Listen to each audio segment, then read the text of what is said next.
ወንድሜ እህቴ በስጋህ የምታረገው በስጋሽ የምታረገው ነገር ማተር ያደርጋል። ስጋ ረክሶ መንፈስ ሊቀደስ አይችልም።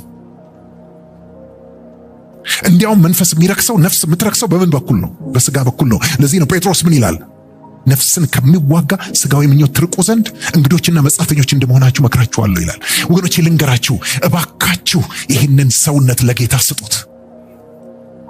እናንተ ወጣቶች ይህን ልምላሜ ይህንን ዕድሜ ለርኩሰት ሳይሆን ለኃጢአት ሳይሆን ለክፋት ሳይሆን ለቅሚያ ለተንኮል ሳይሆን እባካችሁ ለባለቤቱ መልሱት።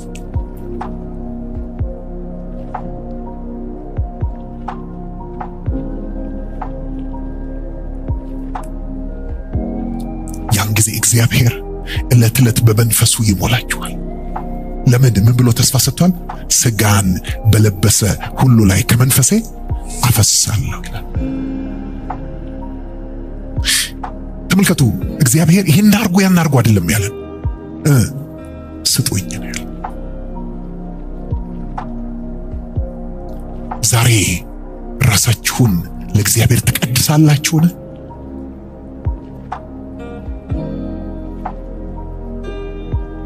አንዳንዶች አሉ አቃተኝ ተቸገርኩ ይላል። በቃ ኃጢአት ዋጠኝ። እኔ በየጊዜው ነው ይሄን መልእክትማ ተቸገርኩ። ወገኖቼ የሴሰኝነት ዘመን ነው ዘመኑ።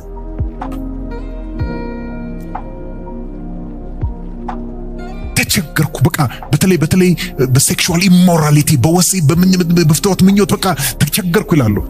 ለምን እንደሚቸገሩ ልንገራችሁ። ምንም የሆነ ልዩ ኃይል መጥቶ አይደለም ያስቸገራቸው። ራሳቸው ትንሽዬ ትል ነበራቸው።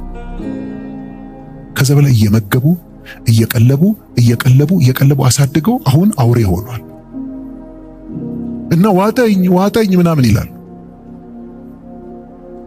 ወገኖች ልንገራችሁ፣ ዕለት ዕለት ምንድነው የምታየው? ምንድነው የምታየው? ምንድነው የምትሰማው? ምንድነው የምትሰሚው? በስልክ በኮምፒውተር በአይፓድሽ በምን ወይ ይገባችኋል? አባባሌ ምንድነው የምናየው? ምንድነው የምንሰማው? ቀለብ ማለት እሱ ነው ወገኖች። እግዚአብሔር ልንገራችሁ ኖርማል አድርጎ ነው የፈጠረን ሁላችን። አንዳንዱ የኔ የተለየ ነው፣ እኔ በጣም እንትን ሱፐር ነው አይምሰል። የለም እግዚአብሔር የተለየ ሰው አልፈጠረም። ግን ቀለብ ወገኖቼ ስንቀልበው በውስጣችን ያለው የኃጢአተኝነት ምኞት ምን ይሆናል መሰላችሁ? ያድግና አውሬ ይሆናል። ከዛ በኋላ ግን በፍጹም ሊሸነፍ የማይችል በቃ ተስፋ የሚያስቆርጥ ራሳችንን ለቀን እንድንነዳ በቃ እኔ እንደዚህ ነው የተፈጠርኩት ማለት ነው፣ በቃ እንደዚህ ነኝ ማለት ነው ምናምን ብለን እንድንል የሚያደርግ ነው። ኖ መፍትሄ አለ። ምን አድርገህ ነው እንደዚህ አውሬ ያክለው? አብልቼ ሌሊት አልተኛም፣ ማታ ቁጭ ብዬ እያልኩ ነው ማለት ይገባችኋል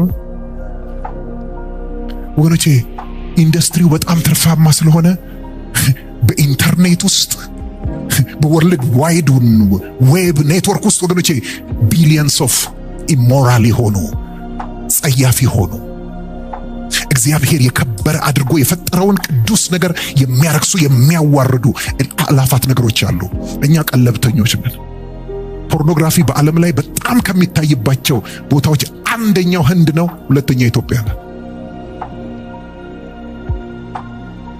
ኮንሱመር አለ። ስለዚህ ዝም ብለን ያንን አፒታይት ምን ስናደርገው እንውላለን? ስንመግብና አስቸገረኝ ዋጠኝ እንላለን። ልንገራችሁ ቀነቼ መፍትሄ አለ። መፍትሄው ምንድነው ካላችሁኝ፣ አብልታ አይደለ ያበጣው፣ አስርበው፣ ግደለው። አሜን። በምንድነው መግደል የሚቻለው? አውሬውን በምንድነው መግደል የምንችለው? በመታገል አይደለም፣ በማስራብ ነው ወገኖቼ። ዛሬ ብዙዎቻችን የምንጸልይበት ጊዜ የለንም። ብዙዎቻችን ቃሉን የምንበላበት ጊዜ የለንም። ነገር ግን የምናይበት ጊዜ አለን ወገኖቼ። በምኞት ሲቃጠል የኖረ ሰው መጥቶ እዚህ በመንፈስ ቅዱስ እሳት ሊቃጠል አይችልም።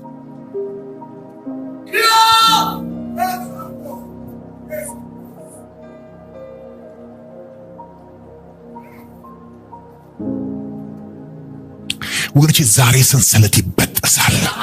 ዛሬ ቀንበር ይሰበራል። ዛሬ ቋጠሮ ይፈታል። ዛሬ አውሬው ይሞታል። መሞት ይጀምራል።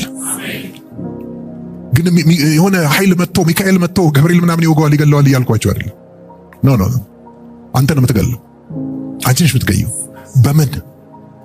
ኧረ ስለ እግዚአብሔር፣ ኧረ ስለ እግዚአብሔር። ምን በማድረግ? አልመግብም፣ የሚውጠኝን አልመግብም በሉ እስቲ። ወገኖች አያስፈልገንም። ሶሻል ሚዲያው ብዙ አያስፈልገንም። ኒውስ በጣም ትንሽ ያስፈልገናል። በቀን ውስጥ ትንሽ ያስፈልገናል ማለት ማወቅ አለብን። what's going on in the world ማወቅ አለብን። ነገር ግን ወገኖቼ ሲታይ የሚውል ነገር አያስፈልገንም። ነገርየው አዲክቲቭ ነው፣ አዲክቲቭ ነው፣ መርዝ ነው። አንዲት ስትነግረኝ ምን አለች? አባቴ ጡረታ ወጥቷል አለች እና ቤት ነው ያለው አለች እና በቃ ይደብረው እንትን ይላል ብዬ ስልክ አመጣሁና ቲክቶክ ከፍቼ ሰጠሁትና እንደዚህ አድርገው አልኩት። ከዛ በኋላ ከስራ ወጥቼ ስመጣለች አባቴ እንዲህ ብሎ ጠበቀኛለች። ምን ነው ለዋለ ለካ ቀኑ ሙሉ እንደዚህ ሲል ያለበት እጁ እንዲህ ተገትሮ ቀርቷል አለች። ከዛ በእንትን አሽቼ ምን ብዬ ነው አለ የመለስኩት አለ እንዲህ ብሎ ሰውየው ለካ እንዲህ ነገሩ አይቆምም፣ መቆም የለውም፣ ጥልቅ ነው እንዲህ ሲሉ አሉ። በጌታ በኢየሱስ ክርስቶስ ስም ይሰበር።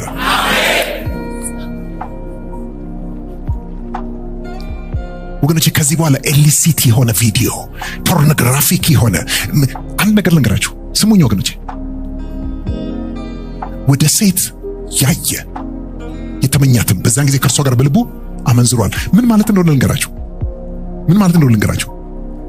ሴት አንድ ወንድ ሴትን ሲያይ ማየት ያለበት መጀመሪያ ሰው ነው እንጂ ሴክስ ኦብጀክት አይደለም። ሰው ነው ማየት ያለበት። አሜን።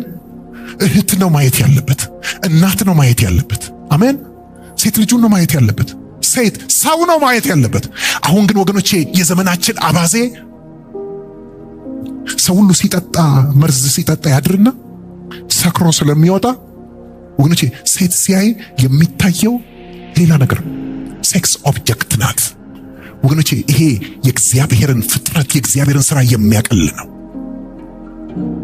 ወገኖቼ ዘመናችን በዚህ በጣም ተበላሽቶ ተመልከቱ። መኪና እንኳን በጣም የሚያምር መኪና ስታዩ ምንድነው የሚሉት? አሁን ዘመን how sexy መኪናውን እኮ አይደለ? እንደሱ አይደል የሚባለው? ወይ ምንድነው? እኔ ብቻ ነኝ እንዴ ነገሩ? እናንተ የላችሁ ከማርሰን የመጣችሁት? እንደሱ ነው አይደል የሚባለው? የሆነ ነገር የሚያምር ነገር ስሊክ የሆነ በቃ እንትን የሆነ ምንድነው የሚባለው? wow this is sexy ይባላል። ምክንያቱም ሁሉ ነገር ሴክስ ነው። ወገኖቼ ስጋችን ለቅድስና ተጠርቷል። አሜን። ይቻላል። ከየትኛውም የርኩሰት የፍትወት የሴሰኝነት እስራት ውስጥ መውጣት ይቻላል። አሜን። አንተ ትችላለህ። አንቺ ትችያለሽ። አብልተህ ያሳደግከውን አውሬ አስርበህ ትገለዋለህ።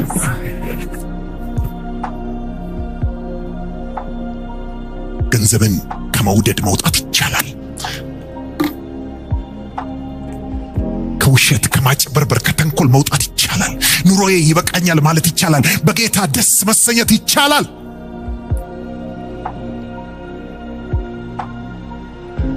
ስጋ በለበሰ ሁሉ ላይ ከመንፈሴ ወገኖቼ ድንጋይ ያለበሳችሁ እግዚአብሔር መንፈሱን በእናንተ ያፈሳል።